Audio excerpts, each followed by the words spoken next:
President علی پور bar association کو welcome کرتا ہوں. میں میڈم تنزیلہ شفیق ایڈوکیٹ ملتان بار سے آئی ہیں. میم آپ کو ویلکم کرتا ہوں. اب میں ریکویسٹ کروں گا سید ریاض الحسن گیلانی صاحب, president Multan high court bar association, sir please آئیں اور اپنے خیالات کا اظہار کریں.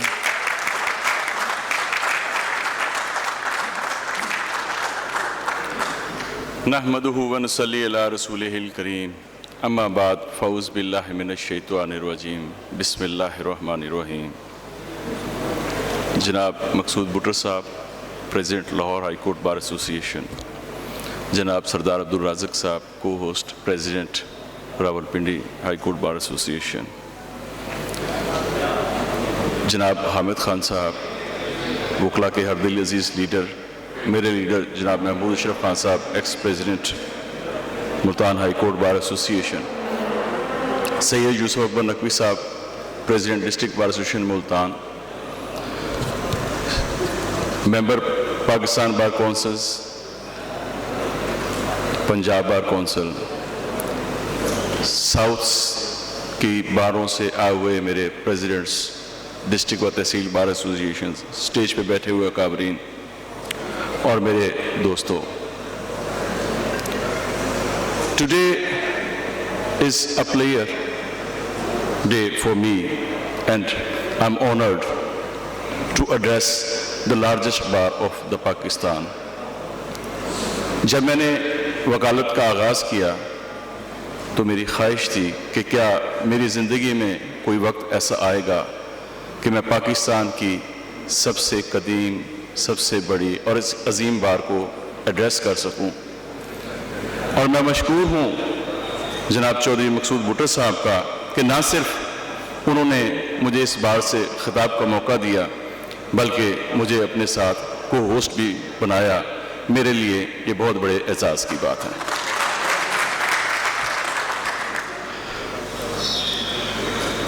دوستو, پاکستان کی تاریخ گواہ ہے کہ اس ملک اور اس عوام پہ آنے والی مشکلات میں, مسائل میں,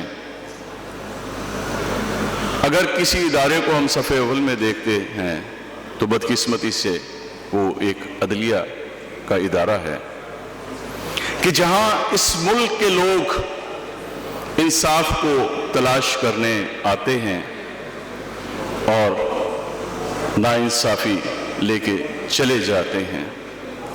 آج اس ملک کے لوگ, میرے ملک کے باسی, میرے ملک کے عوام, حکومت اور تمام اداروں سے مایوس ہو کر, معاشی بدحالی اور انتظامی بدحالی کا شکار ہو کر جب عدلیہ کی جانب دیکھتے ہیں تو یہاں کی صورتحال اس سے بھی زیادہ دگرگوں پاتے ہیں.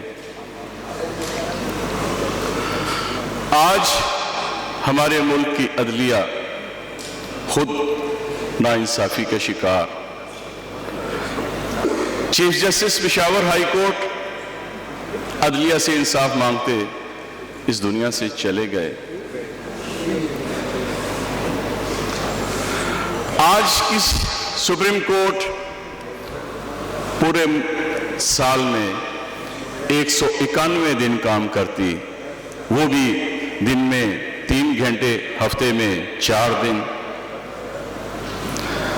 آج کی سپریم کورٹ بدقسمتی سے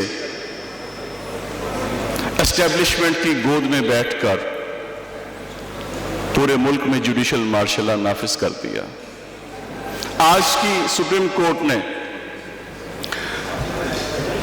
ہر اس ادارے, ہر اس شخص کو تباہ کر دیا جو حکومت وقت کے خلاف کھڑا ہوا. آج اس ملک میں 2 نظام انصاف رائج ہیں. طاقتور کے لیے کوئی اور فیصلہ, کمزور کے لیے کوئی اور فیصلہ.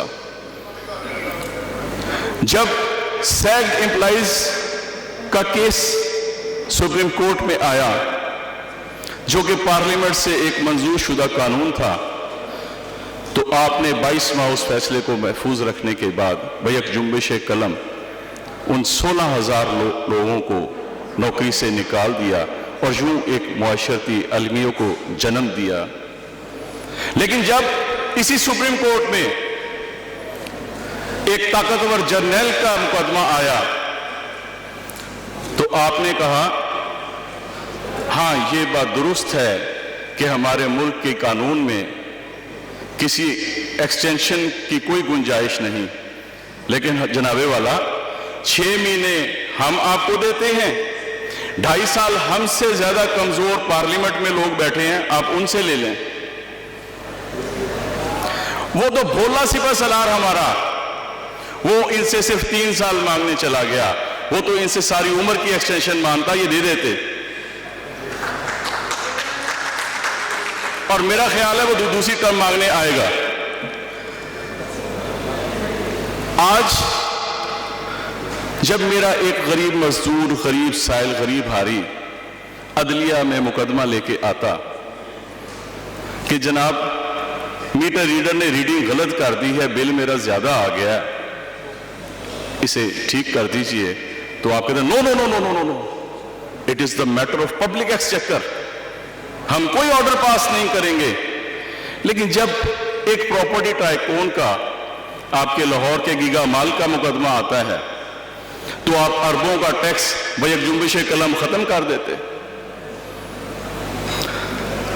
آج کی عدلیہ شاید وہ نہیں جس کے لیے آپ نے، میں نے، ہم سب نے جدوجہد کی.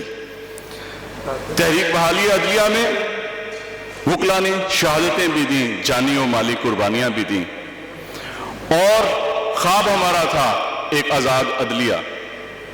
مگر بدقسمتی سے اس عدلیہ نے آج پھر اسٹیبلشمنٹ کے قدموں میں جا کے جگہ لے لی ہے.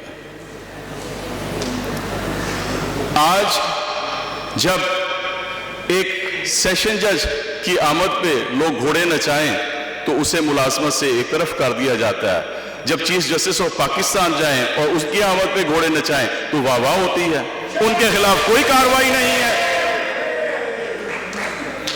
یہ 2 قوانین بدلنا پڑیں گے. اس ملک میں ایک قانون رہے گا اور وہ انصاف پہ مبنی. یہ بات درست ہے کہ آپ نے اسٹیبلشمنٹ کے کندھوں پہ چڑھ کے اس ملک کے ہر ادارے کو تباہ برباد کر دیا. کوئی آپ کا احتساب نہیں کر سکتا، یہ بات درست ہے، لیکن یہ مت بھولیے آپ کا احتساب کرنے والے لوگ ابھی زندہ ہیں، اور وہ لوگ ہیں یہ کالے کوٹ والے، یہ میں ہوں، یہ آپ ہیں، یہ ہیں.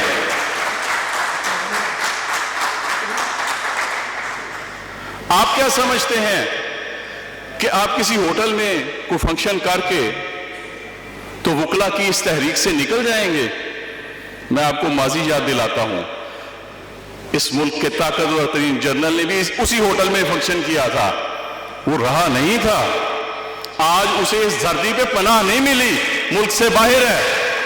آپ کیا سمجھتے ہیں؟ ہم سمجھتے ہیں کہ عہدے اور مناصب عزت اور توقیر کے لیے ہوتے ہیں.